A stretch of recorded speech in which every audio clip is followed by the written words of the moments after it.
1 квітня працює. It's April 1st, Ukraine Media Center Ukrinform starts its operation. My name is Svetlana Chaparenko, and now we will be talking about the operational situation in the south of Ukraine and in the Black Sea. Joining us online is Natalya Gumenyuk, head of the United Coordinating Press Center of Security and Defense Forces of the south of Ukraine. Miss Natalya, good afternoon. Good afternoon. Glory to Ukraine, glory to the heroes. So, Miss Natalya, what is the situation for the time being in the Black Sea basin? What's the situation with the enemy vessels there?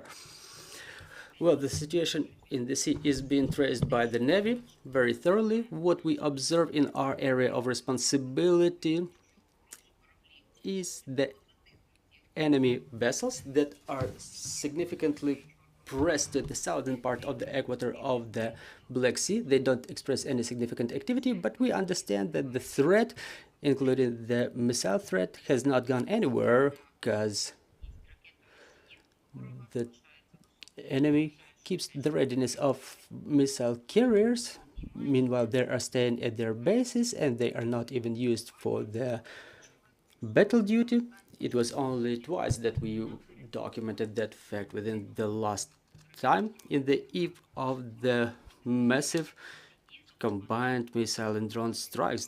This is when the enemy brought their carriers to the equator of the Black Sea to distract the attention of the air defense forces, because a missile carrier on duty results in the increased attention to the equator, because identifying the submarines is difficult. The missiles are being launched and they fly on a very low altitude from the water, which makes them less visible to the radars, and right before the strike they get proper altitude at which they can be identified, which leaves us little time for reaction. But for the time being, all of the missile carriers are at their bases. The base itself, according to the intelligence, to the British intelligence, is being reinforced. The majority of time the vessels are staying at their bases, and they observe the situation in the Black Sea from their bases using the radars. At the same time, the enemy increased the activity of unmanned aerial reconnaissance vehicles. Well, you've mentioned that the enemy started hiding their ships, based on the information from the British intelligence, being afraid of Ukrainian drones attacks, but are there still the enemy vessels remaining in the area where the Ukrainian sea drones could reach them? Yes, they are still staying in that area, but we need to plan the battle work in a way that it yields the best results, because we understand that they will be defending. They have all capabilities to do that. They have air defense capabilities. They try to install additional fences that are intended to protect them against the sea drones. We were observing them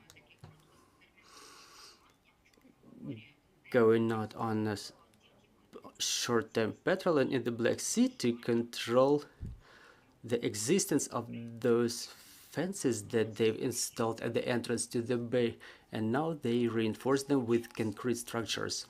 Lately, the enemy is trying to find the new ways to make ways around the air defense forces. So how did the tactics of the strikes has changed? Well, there was no critical changes to the tactics. The main accent is the other attempts to exhaust the air defense systems. This is why the enemy uses the massive strikes using combined weapons, just like the one that we were witnessing during the last time, when we had a couple of waves of drones that were going through complicated routes to identify the positions of our defense forces, to confuse them. And at the same time that I've mentioned, there was a missile carrier brought on duty in the Black Sea basin to distract the attention of the air defense forces that focus on the sea.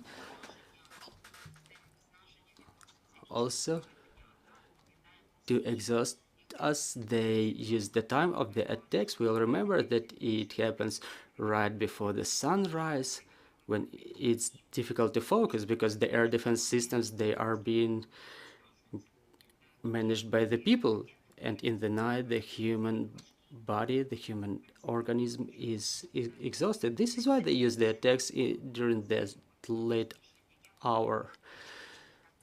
So all of their tactics is intended to exhaust the air defense systems, the population of Ukraine, and the potential of Ukraine as a country that is capable of covering its needs. I mean, they target the industrial facilities, energy infrastructure facilities. They do it all to exhaust us. And how did the loss of a number of fixed-wing aircraft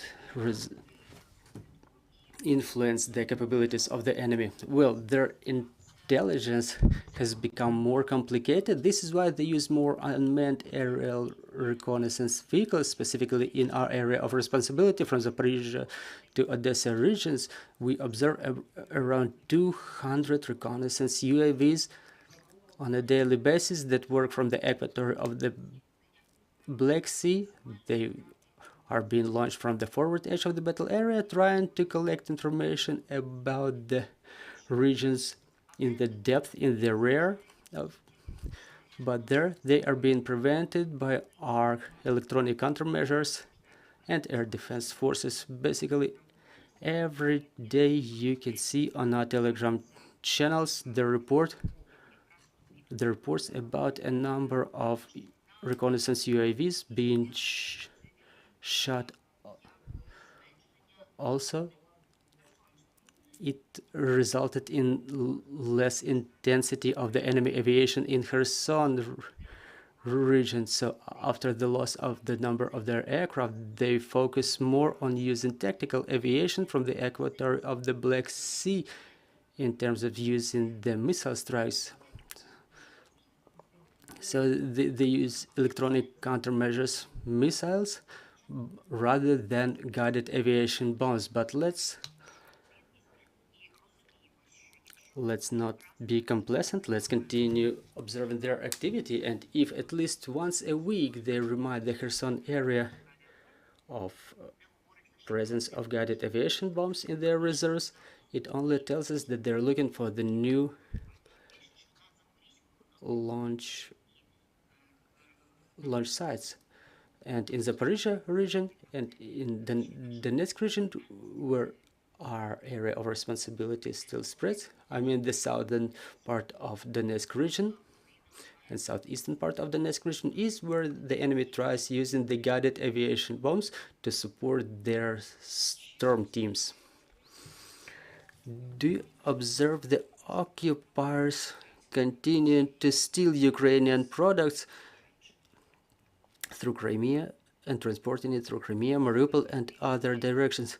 Well, it's probably not the responsibility of the military to track such processes, but the existence of navigation corridors is going on with the support of the armed forces of Ukraine, and even under conditions of absence of guarantees from foreign partners, the foreign freight companies, they trust us, and even under the difficult conditions of permanent air raid alerts and the scale, the capacity of energy infrastructure facilities that enemy tries to target, still the port infrastructure continues operating under the active pace, and the scale of transportation basically is currently at the level of the pre-war time, pre-full-scale invasion time. Do we have any questions on the floor, dear colleagues? Marina Kožuchar, Ukrinform. Today, the spokesperson of the Air Force, Yevlash, mentioned that Russia started using the 1.5 tons guided aviation bombs. Is the situation the same in the southern region? And another question is regarding the Snake Island. Recently, there was information that Russians got more activated in the area of the Snake Island. So what is the situation over there for the time being?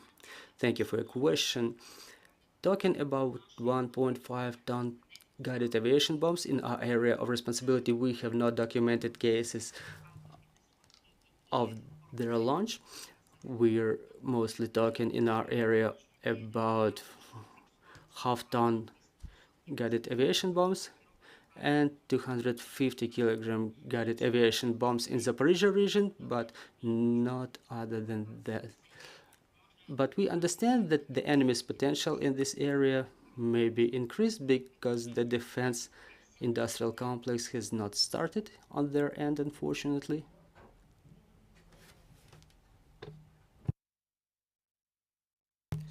Miss Natalya, we apologize for a second. We stopped hearing you. Miss Natalya, are you hearing us?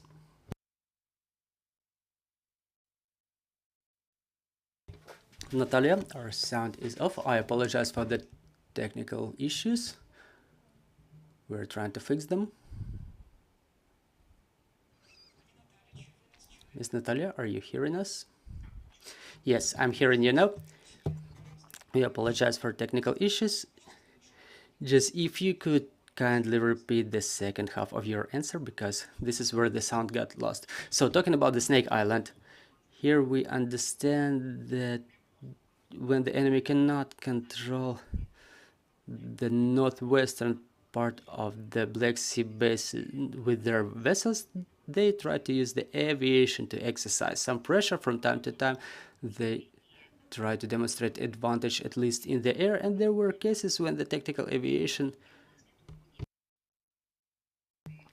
fixed-wing aircraft were used for reconnaissance activities, and also they were trying to launch guided missiles that lost their battle capacity over the equator of the Black Sea, but still the fact of the attempts of terrorizing that region, I think, witnesses about the attempts of destabilize the operations of the sea corridor. Ms. Natalya, thank you very much for your answers. Let me remind you, we were talking about the operational situation in the south of Ukraine and Black Sea Basin. Ukraine Media Center Ukrinform will continue its operation at 1300. We'll talk about the spring sowing campaign and consequences of border blockade. Stay tuned.